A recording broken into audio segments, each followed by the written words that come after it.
Muy buen día, mi nombre es Benjamín Ham y soy psicólogo de Clínica Renaci. Les doy la bienvenida a todos aquellos que están por observar y están observando este taller informativo que nosotros brindamos con mucho placer y felicidad.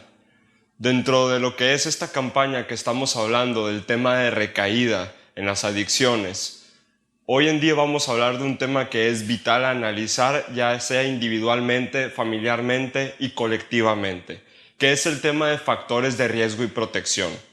Los factores de riesgo y protección se pueden denominar como fenómenos, eventos, situaciones, emociones, personas que se pueden encontrar en cualquier manera, ya sea de manera individual, social, colectiva, en un país, en un grupo específico, que pueda predisponer a una situación a analizar.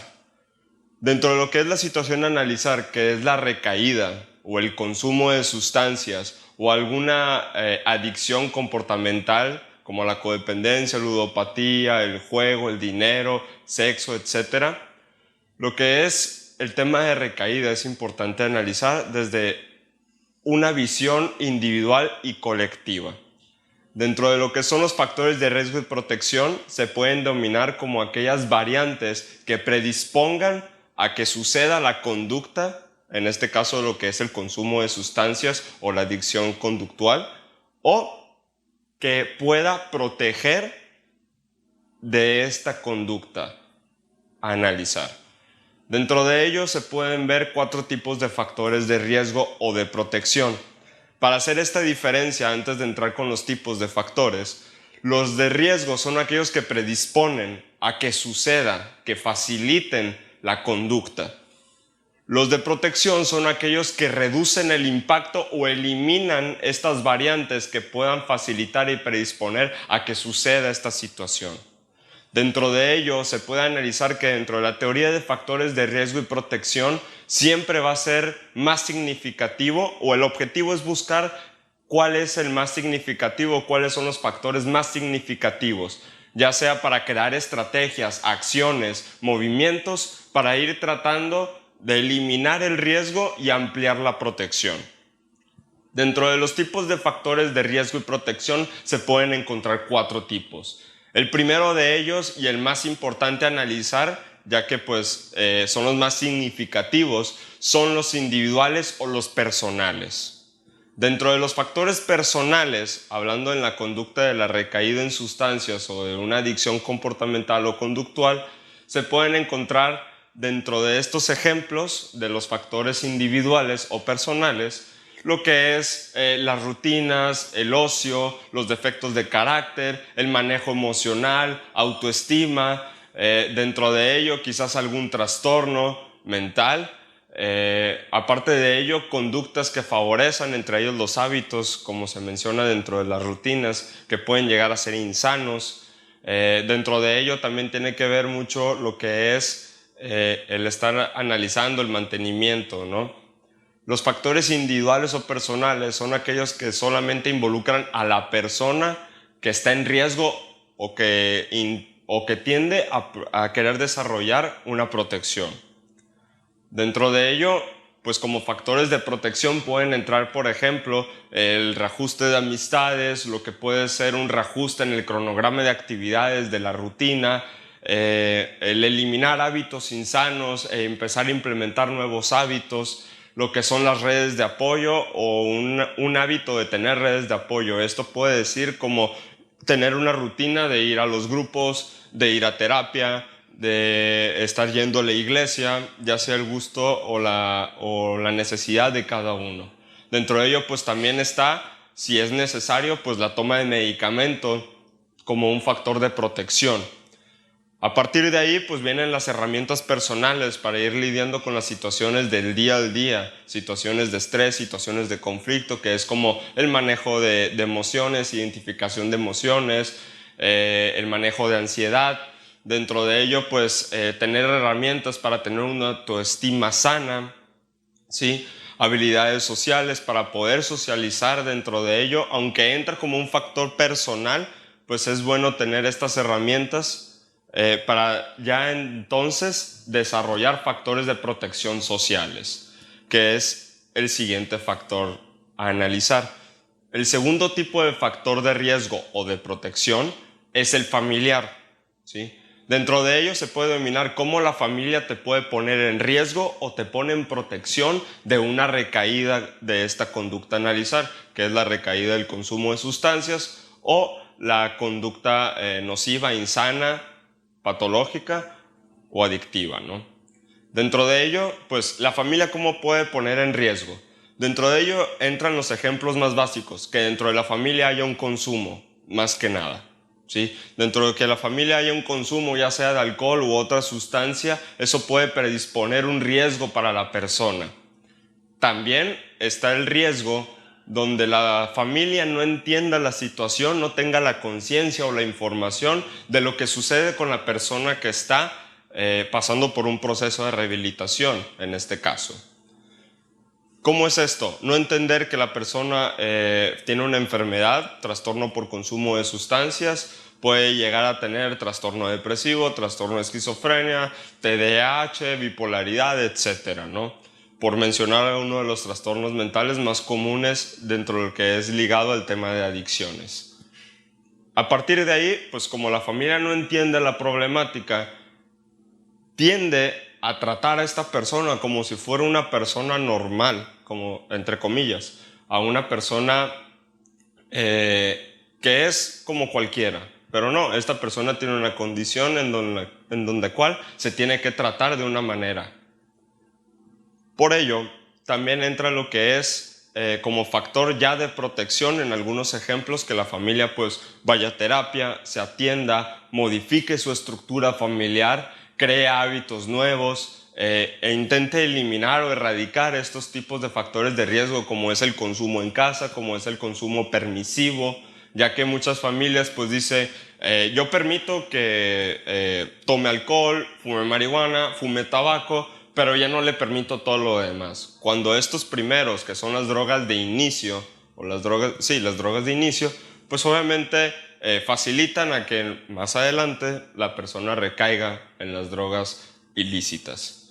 Dentro de ello, pues la familia ya como protección es una de las redes de apoyo más principales o la más principal de manera externa, hablando en estos términos, por lo cual es importante que la familia siempre se atienda cuando hay un familiar en consumo, cuando hay un familiar con algún trastorno mental, ya que esto va a ser vital para generar esta red de apoyo importante. El tercer factor de riesgo o de protección para hablar es el social. Fuera de la familia o del contexto familiar, de las relaciones familiares o de las personas que incluyen o están dentro del sistema familiar, pues están el resto de las personas con las que convivo. Dentro de ello entran los amigos, compañeros de trabajo, vecinos, gente con la que me rodea día a día, etc. Dentro de ello puede llegar a ser un factor de riesgo o un factor de protección, que es de una manera externa hablando. Entre los factores de riesgo del ámbito social, pues se pueden encontrar muy fácilmente las malas amistades del barrio, las amistades que consuman, ya sea alcohol, tabaco, marihuana o cualquier otra sustancia.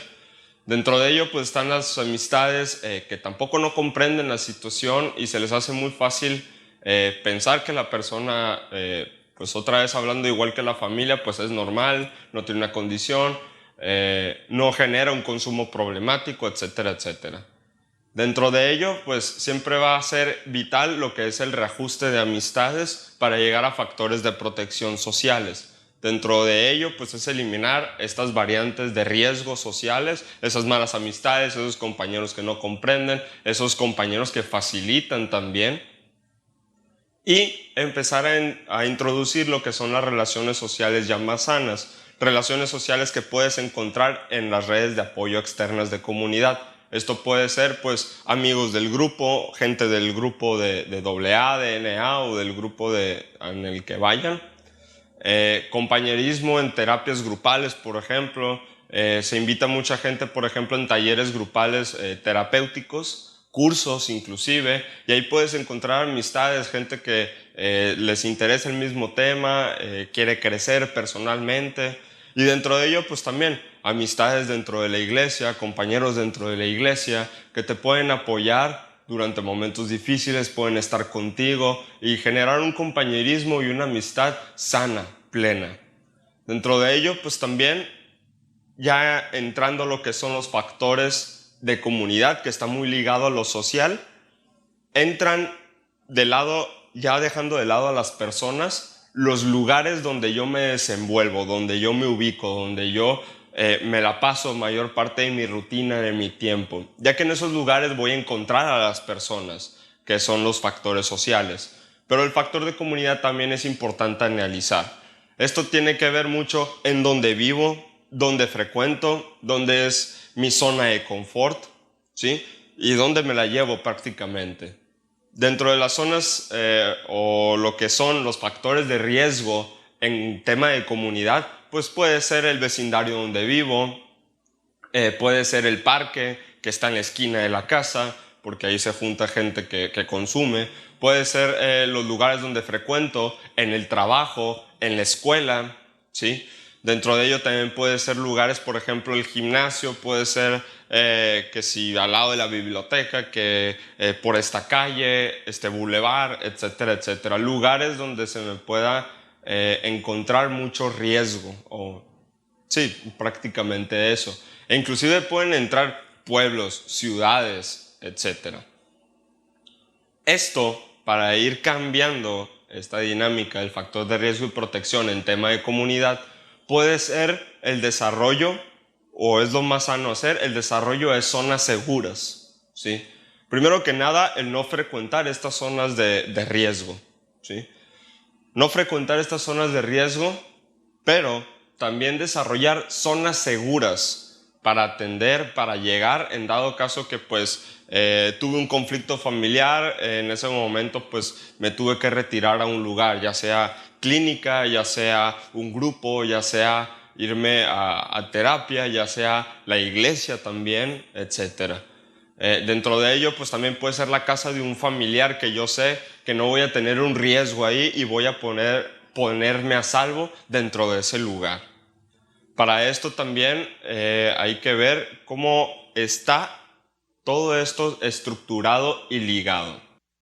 Dentro de la teoría de factores de riesgo y protección se dice que yo puedo tener múltiples factores de riesgo, pero puedo tener pocos factores de protección, pero son más significativos. Esto gira la balanza en torno o favorable a la protección. Y puede ser viceversa también. Puedo tener muchos factores de protección, pero si tengo pocos factores de riesgo y terminan siendo más significativos para mi persona, para mí, pues obviamente los factores de riesgo no van a ser lo suficientes para mantenerme fuera de ese riesgo. Y pues hay una alta probabilidad de una recaída. Dentro de ello, pues yo hago mucho hincapié, profesionalmente hablando, en que los factores de riesgo o de protección deben centrarse siempre individualmente, personalmente.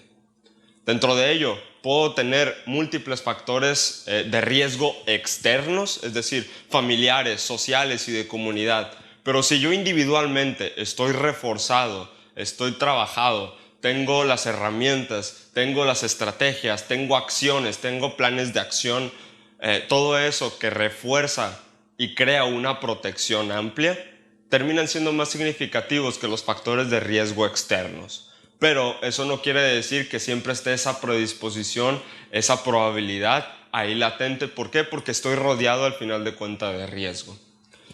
Personalmente, cada uno de nosotros debemos de analizar cómo estamos en tema de factores de riesgo y protección. Yo como familiar, ¿sí?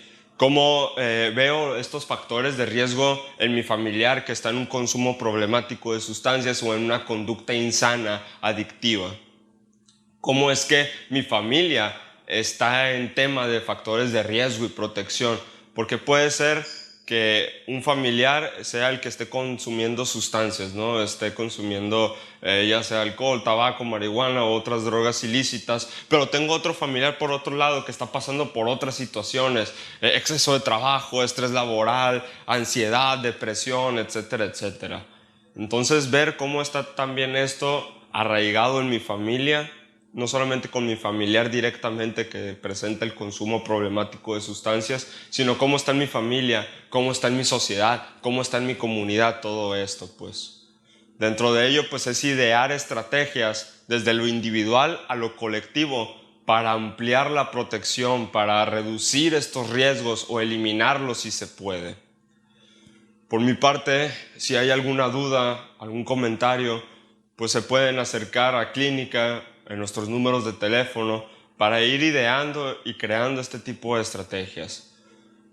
Mi nombre es Benjamín Ham, soy psicólogo de Clínica Renaci y por parte de nosotros nos da la alegría siempre estar dando este tipo de talleres, este tipo de información para ayudar a la comunidad, para ayudar a las personas que están cercanas a nosotros y que tienen una problemática de este tipo. Muchas gracias.